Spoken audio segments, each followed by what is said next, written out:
देवी कौन है? आप लोग नहीं जानते। दरिद्रता देवी हमारे शास्त्र में कहा गया है कि वो लक्ष्मी की बहन है। लक्ष्मी दो बहन थी, दरिद्रता और लक्ष्मी। जब नारायण को लक्ष्मी मिल गया तो दरिद्रता कही कि प्रभु अब हम कहाँ जाए, आप तो लक्ष्मी को ले लिए, सारे जगह को आप ले चुके तो हम कहाँ जाए। तो भगवान उसको आशीर्वाद दिए दरिद्रता देवी को कि सोम से शनि तक का दिन जो रहेगा पीपल के पेड़ के नीचे हम और लक्ष्मी का वास होगा।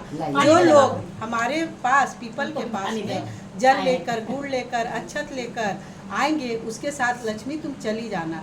लेकिन अगर रविवार के दिन कोई पीपल के पेड़ में आएगा, पेड़ के नीचे या आएगा तो दरिद्रता देवी उस दिन तुम उस आदमी के साथ चली जाना।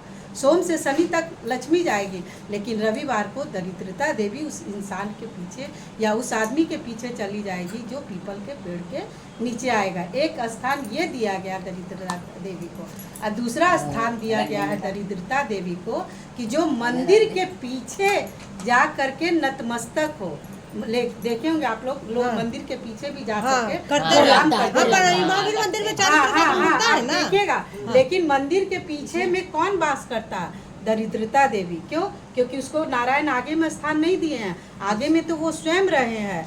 नारद पुराण के अनुसार आगे में वो स्वयं रहते हैं लक्ष्मी के साथ, या फिर बजरंग बली के मंदिर में देखेंगे या शिव पार्वती के मंदिर में देखेंगे, किसी भी मंदिर में देखेंगे तो आपको यही दिखेगा कि भगवान सामने है। तो दरिद्रता देवी पूछी कि हम कहाँ जाए, तो हर एक मंदिर के पीछे में उसको जगह दिया। नहीं करना चाहिए उस तरह, नहीं कभी भी।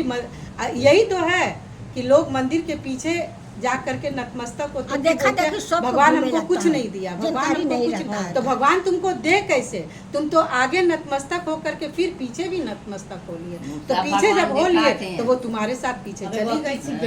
तुम आगे तुम गोड़ ला करके अगर जाते तो हम तुम्हारे साथ आगे आगे चले जाते, लेकिन जब तुम पीछे भी गोड़ ला के जा रहे तो तुम्हारे साथ पीछे पीछे दरिद्रता जा रही है, तो हम तो जाएंगे नहीं, कोई एक ही जाएगा ना, हम तो जाएंगे। पीपल के पेड़ के नीचे सोमवार को रविवार को नहीं जाना चाहिए। और आप कभी भी नहीं देखे होंगे कि रविवार को पीपल के पेड़ में जल चढ़ता है, कभी नहीं देखे होंगे पीपल के पेड़ के नीचे दिया जलता है।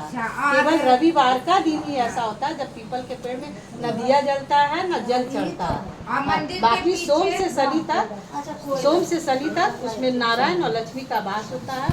आप जाके जल चढ़ाइए, जो कामना किया जाता है वो कामना माँ लक्ष्मी पूर्ण करती है, क्योंकि पीपल के पेड़ में स्वयं नारायण का वास होता है। अच्छा एक चीज और बताइए, मस्तक होना चाहिए, मतलब कभी नहीं नतमस्तक करना चाहिए, क्योंकि मंदिर के पीछे अगर हम प्रणाम करेंगे तो दरिद्रता हमारे साथ साथ हमारे घर तक चली आएगी। बहुत अच्छा एक चीज और बताइए गुरु बहना, ये जो मंदिर के आगे हम लोग नीचे मतलब गोड़ लगते हैं तो नीचे नहीं पैर छूना चाहिए, ऊपर ना चौखट को ना गोड़ लगना चाहिए। चौखट को तो आप डूबते हुए प्रणाम करेंगे, चौखट को इसलिए प्रणाम किया जाता है, वो भी हमारा शास्त्र कहता है कि जब चौखट में हम मस्तक झुकाते हैं तो मंदिर के ऊपर में भगवान एक आशीर्वाद दिए कि जो मस्तक झुका के प्रणाम करेगा उसके सिर के ऊपर में जितना दुख दर्द रहेगा वो सब नतमस्तक होते ही हमारे मंदिर के साथ चला जाता है।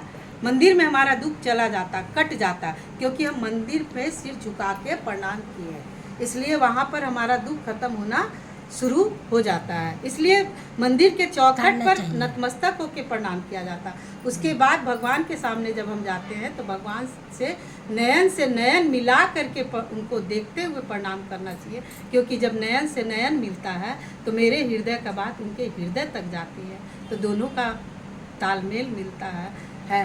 तो भगवान भी हमारे मन की भावना को समझते हैं और हमें वो चीज़ देने के लिए वो तत्पर होते हैं जो हम उनसे मांगते हैं, जो हम उनसे चाहते हैं, वो देने के लिए स्वयं साक्षात प्रयास करते हैं कि हम इसकी कामना को जल्द से जल्द पूर्ण। नहीं तो एक अच्छे मंदिर के ही पंडित जी हमको ये चीज़ बताए थे। हम लोग जैसे नीचे ही पैर छूर के जा रहे थे, अंदर घुस रहे थे, तो बाबा देख लिए, तो बाबा बोले कि आप तो सभी आदमी जो पब्लिक लोग आए हुए, आप उनके चरणों का धूल लेके आ रहे हैं मेरे पास। हाँ। सभी आदमी उसी चौखट पे चढ़ा है और उसी चौखट को आप माथे पे लगा के और मेरे मंदिर में आप आ रहे हैं दर्शन करने के लिए, कि कभी भी नीचे चौखट को नहीं घोड़ लगी है। चौखट को ही, भोलेनाथ के चौखट को ही नतमस्तक किया जाता है, क्योंकि भोलेनाथ के चौखट, वो बोले कि चौखट के ऊपर को दरवाजे को कीजिए। नहीं, वो भी गलत जानकारी दी है। भोलेनाथ के चौखट पर रिंगी श्रृंगी और भाग्य विधाता का वास होता है। भोलेनाथ स्वयं मंदिर में रहते हैं, लेकिन मंदिर के बाहर नंदी होते हैं और चौखट पर नंदी, श्रृंगी और भाग्य देवी का वास होता है। जब हम चौखट पर नतमस्तक होते हैं तो भाग्य देवी हमारे भाग्य को बदलती है। क्यों?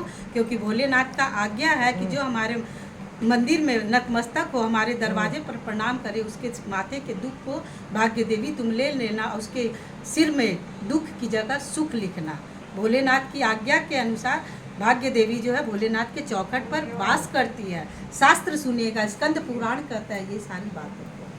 हम लोग ये नहीं टीचर करते, भी सिर्फ हैं, पुराण टीचर के कहते साथ हैं। साथ इनको बहुत ज्यादा जानकारी है। औरत भी है। कुछ लोग कहते हैं कि शिव चर्चा में केवल शिकायत होता है, बहुत लोग बहुत तरह से इसको कह रहे हैं, लेकिन देखिए आप लोग को साक्षात दिखा रहे हैं कि शिव चर्चा में कितना हर तरह का जानकारी मिलता है। शिव चर्चा तो देखिए एक ऐसा चर्चा, अगर जिस घर में ये होना शुरू हो जाए उस घर का कायाकल्प बदल जाता है। ये हम नहीं कह रहे हैं, हमारे साथ रहने वाले हमारे जो सर्किल के लोग हैं, हमारे जो टीचर ग्रुप से हैं, वो लोग भी कहते हैं कि जिस दिन से उसके घर में शिव चर्चा होना शुरू हुआ उस घर का कायाकल्प बदल गया, उस घर का भाग्य बदल गया, उस लोगों का भाग्य बदल गया, उस घर में रहने वाले लोगों का दिन बदल गया। इसलिए कोई शिव चर्चा करा के देखे कि क्या सुख उसको मिलता है। ये शब्दों में वर्णन नहीं होगा, इसको कराने वाले लोग ही इसका वर्णन कर सकते क्योंकि हैं। इस चीज को तो बहुत लोग बहुत तरह से अफवाह भी फैला रहे इसको हैं। बताया नहीं जा सकता, इसको अनुभव किया जा सकता है। बस इससे आप और समझ इसी जाइए। इसी समर्थ के साथ हम भी हैं। मेरा भी भोले बाबा पे बहुत ज्यादा बहुत विश्वास विश्वास। है। हम तो कभी भी छोटा ऐसा हम सच्चे दिल से भोले बाबा को माने हैं कोई चीज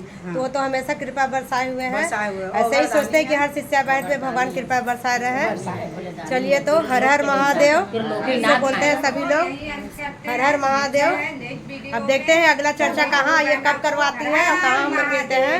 हर हर महादेव। चलिए बैठिए।